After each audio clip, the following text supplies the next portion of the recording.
ओम शांति। मेरा बाबा मीठा बाबा प्यारा बाबा। ओम शांति, ओम शांति, ओम शांति।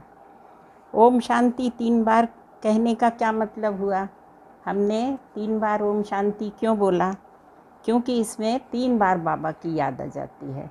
बाबा को सहजता से याद करना है ना, इसलिए 3 बार बाबा की याद आ जाती है।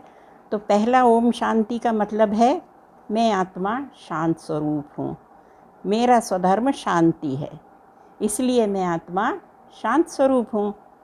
दूसरी ओम शांति का मतलब है मैं आत्मा शांति धाम की रहने वाली हूँ, शांत स्वरूप हूँ, मैं परम पिता परमात्मा की संतान हूँ। तीसरी ओम शांति का मतलब है मेरे परम पिता परमात्मा शांति धाम परम धाम के रहने वाले हैं। तो इसलिए 3 ओम शांति बोलने से मैं अपनी आत्मा को भी शांति स्वधर्म शांति में बतलाती हूँ, दूसरे में मैं परम धाम शांति धाम में रहने वाली हूँ, और तीसरी ओम शांति में मैं शांति धाम के परम पिता परमात्मा शांति स्वरूप की बच्ची हूँ। इस तरह से हमें बाबा की 3 बार याद आ जाती है तो हम सहज याद में रह जाते हैं। शांति धाम में रहने वाली शांति के सागर परमात्मा की बच्ची हूँ। शांति धाम में जैसा कि नाम है वहाँ शांति ही शांति है, बेहद का लाल प्रकाश है। ऐसे धाम की रहने वाली और शांति के सागर की पिता की संतान मैं आत्मा शांत स्वरूप हूँ। मैं आत्मा जब शांति धाम से आई तो बिंदु रूप अशरीरी थी। शांति धाम से इस मनुष्य लोक स्थूल लोक में आकर ही मुझ आत्मा को शरीर मिला। ऐसे ही कई बार हम 3 के जोड़े से ओम शांति बोलेंगे तो सहज ही बाबा की याद अपने घर की व अपने स्वरूप की बनी रहेगी। बाबा कहते हैं ना मन मना भव, तो मन मना भव रहने की यह एक अच्छी युक्ति है। वैसे तो कर्म करते करते कर्म में इतने खो जाते हैं कि बाबा की याद भूल जाती है, सारा ध्यान कर्म में लगा देते हैं।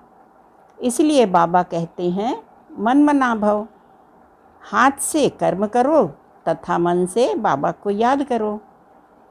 बाबा कहते बच्चे सहज याद में रहो, तो इस तरह 3 बार ओम शांति कहने से सहज याद बनी रहेगी और सहज योग भी हो जाएगा। इस तरह कर्म करेंगे तो कर्म पर अटेंशन भी रहेगा तथा बाबा की मदद भी मिलती रहेगी। कर्म पर अटेंशन रहने से कर्मेंद्रियां भी हमारे वश रहकर हमारे अनुसार कार्य करेंगी। हम अपने कर्मेंद्रियों से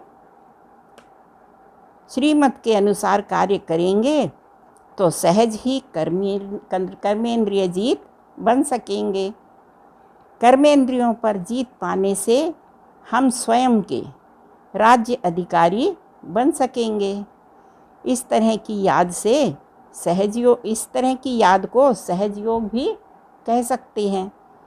सहज राजयोग मानना जिससे सहज ही परमात्मा की याद आ जाए, मेहनत ना करनी पड़े, हर कर्म में परमात्मा की याद बनी रहे, याद रहे कि हमारे साथ भगवान हैं, तो इस याद से अवगुण समाप्त होकर सद्गुणों में बदल जाएंगे और सद्गुणों की धारणा के कारण हमें राजाई पद की प्राप्ति हो सकती है।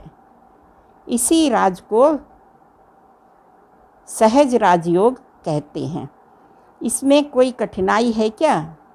सिर्फ 3 बार ओम शांति कहने से ही हम सहजता से परमात्मा को अपना पिता, शिक्षक, गुरु, मित्र संबंधी सभी तरीके से याद कर सकते हैं।